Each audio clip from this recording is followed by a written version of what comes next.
Hello, how's it going guys? Welcome back to another Skyrim video. This might be one of my last mod related videos, for now at least. They don't get many views, but this is one that I wanted to make because it is something that I am deeply passionate about. And this is just a fantastic way of subtly improving the graphics of Skyrim using the built-in mod menu. And I have a lot of mods, well not as much as a lot of people, but considering how I used to play with just a few and now I play with quite a bit, I would consider myself to have quite a bit of mods installed. And in my humble opinion, I think Skyrim modded looks best when it's subtle and when it's just high quality. You know, a lot of people will completely change the game's graphics, completely change a lot of things about Skyrim, to the point where it's hardly even Skyrim, and it's just like, what's the point? So let's take a look at my mod loader. If you want to completely copy all of my mods, you can. I definitely don't play with all of these installed at the same time, as you know, that would be quite a bit. But the first one is Climates of Tamriel. This is one I love. I used to use, if I can find it,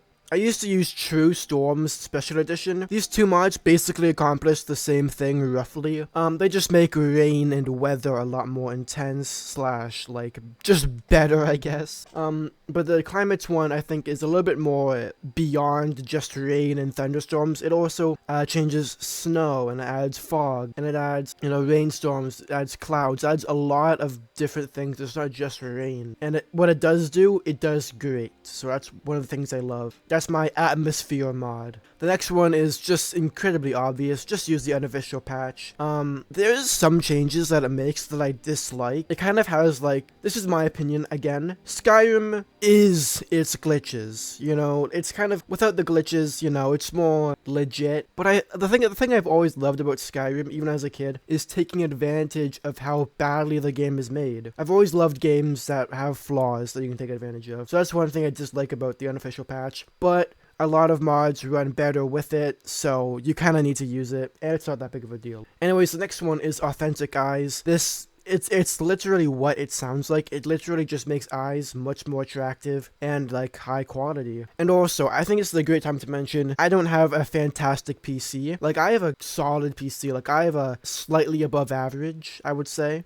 And I can run this perfectly. So if you have at minimum an average PC, you're gonna be fine. Don't worry about it. The next mod is Enhanced Blood. It's literally what it sounds like. It just enhances blood, makes it look a little bit more realistic. Instead of having like this strawberry jam looking texture, now it actually kind of looks like a blood. Now this one is completely optional actually. Quality World Map. I used to use this a lot before Anniversary Edition, but I don't know exactly what it is, but when Anniversary Edition came out, the map started to look quite good, so I don't find that I have to use this anymore, but I do quite like it. It makes the map a lot more high quality, and it actually divides each like region of Skyrim visually on the map too, which I really like. Now, Beauties of Skyrim is great. It actually makes both genders. I know it has a woman on the face of it, so it's like, oh, you think it makes women more beautiful? It does, but it makes both genders look quite a bit better, actually. Yeah, it's just like a skin texture mod. It also affects the way that you can customize your character in-game, so that's great. You can make a lot better characters with that. High quality hair is the same thing, just much more quality hair. And it gives Khajiits more hair too, as well as orcs, I believe. Realistic water too is a very subtle thing,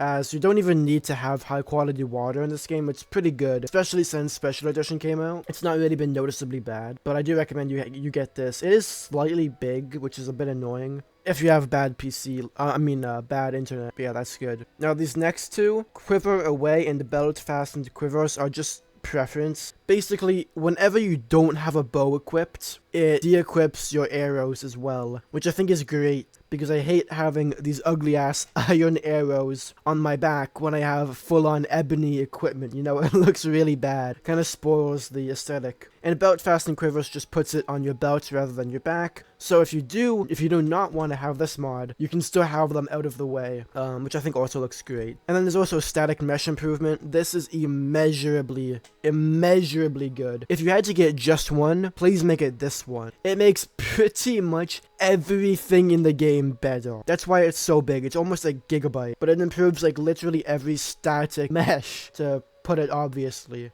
It's so great. I could go on and on about it. It's amazing. So next up is lampposts of Skyrim. It just puts lampposts along the roads so that it's not impossible to see at night. It's a bit more realistic as well. Pretty great stuff. Immersive patrols isn't really a graphic mod, but it does put like more Imperial, Thalamor, and Stormcloak patrols on the road, as well as some Dawn Guard, apparently. I haven't seen many of them, but apparently that does exist. Very subtle thing, but I like it. Now, Skyland is also amazing, as it changes the textures of the ground. It's another massive one, 700 gigabytes. But like, just look at what it says. Skyland covers, and then it proceeds to list literally every type of terrain. Like, yeah, this is definitely worth it. I don't know, it makes the game much better. It ties all of these other mods together really nicely. Now, Forests of Skyrim is a very hit or miss one. You know, when you exit Helgen, that's when this is the most prominent, because this changes the Morthal area, or not Morthal, sorry, the Falkreath area, to be much more heavily forested, and I think a lot of other areas too, but it's not as noticeable as Falkreath. It basically becomes Valenwood. You can't, you know how when you leave Helgen Keep, you can like literally see straight to Bleak Falls Barrow? You can't even see it. That's how dense it is, which I think it makes it look really great. Some people might disagree. Now, dense grass, it's just great. It makes the grass quite a bit more high quality, more lush, and it adds a lot more, so it's a lot more dense, which is fairly obvious. Then there is these a few actually that impact cities. I'm not gonna get like Fortified Whiterun. That is a good one. Actually, I think I will equip it. Riften Reimagined, I've had issues with crashing my game, and it's also quite massive. I mean, I might even just straight up delete it. Like, I don't even know why I have that mod still. Fortified Whiterun is great. It makes the grand city not look so pathetic and destroyed. You know, like, they say Whiterun is, like, supposed to be this grand, protected city, but it's really not. This really changes that. Rebellious Riverwood Overhaul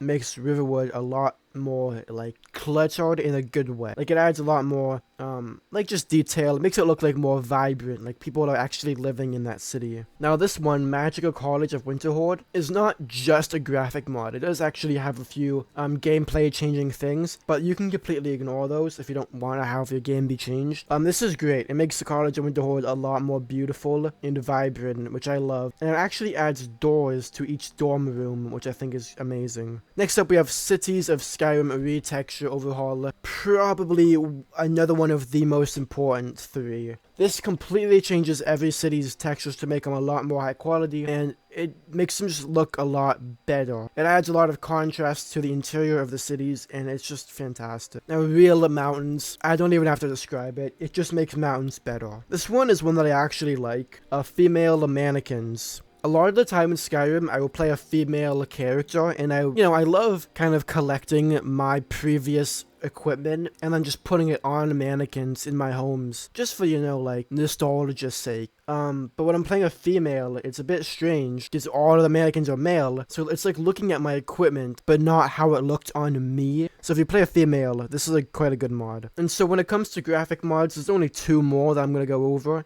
And that is Point the Way, which makes the signs a lot more high quality. And I think it adds a few more too. I also think each sign includes more cities. So just generally it improves all of the signs. And then Rorikstead, it just improves Rorikstead. It's a lot more than just a couple of huts and a farm. So now let's go in the game and show you what this looks like. So here I am in Whiterun. It is currently 7 AM roughly. Now this is what Whiterun, one of the most recognizable and beautiful cities in Skyrim, looks like with all of my mods on. I will show you what it looks like without the mods on. But yeah, see, the gates a lot better. The Dragon's Reach is gonna be quite a bit better as well. Let's just go into free cam. I like the way it makes the roofs look. Yeah, this is what Dragon's Reach looks like. And so this is what the wilderness of the Rift looks like. The reason I'm in the Rift is because it is arguably the most beautiful area of Skyrim, at least in the wilderness, in my opinion. As you can see, the rain is quite a bit better than it usually is, although I am actually gonna make that rain go away because it's loud as fuck. Yeah, so this is what it looks like. As you can see, the pathing and the soil is a lot more high quality, and it doesn't look like, I think in vanilla they kind of had an emphasis, like a high contrast on the roads towards the pathing, but this just looks more realistic, like it's actually like been here for quite a bit. I don't know, it looks more realistic, it looks more like actually lived in high quality. Yeah, as you can see, it is incredibly beautiful. And now this is what Whiterun looks like in vanilla Skyrim Anniversary Edition. It is at the same time 642. Yeah, as you can see, it's a lot more gray, desaturated, and unlively, to put it lightly. I guess you could say it does match the kind of plains aesthetic, you know, of the region. Everything in this area is kind of savanna-ish, kind of a yellowy brown. I guess it kind of matches that, but it's just more gray and less alive, you know what I mean? And now we are back in the same spot of the Rift Wilderness, and of course this fucking wolf's gonna be alive again. Yeah, as you can see, you can kind of see what I mean with the path. It's just gray, and it doesn't really look like, you know, people even thought about making the ground high quality. It's just like they just thought you were gonna only pay attention to the path, so they made that, you know, relatively high quality. But the you know, the soil, it just looks really bad, and there's not as much, you know, like realism or contrast in it. It still does look very beautiful, because this is just a beautiful... Is that Alduin? What the fuck? Oh my god, it kind of looked like him. Still a beautiful place of Skyrim. Let's wait till daytime. Very beautiful place of Skyrim. But with mods, it is much better. Yeah, that is it for this video, guys. I really don't know if I can really show it off anymore. That is a great way of subtly improving Skyrim to just make it that much more beautiful and attractive, I guess. If you enjoyed, make sure you guys do drop a sub and a like, as always. If you want to become a channel member, for as little as $2.99, you can do that. And it supports me greatly, but again, it's completely optional. Thank you all so much for watching, I really appreciate it. Drop a sub, drop a like as always, and peace out.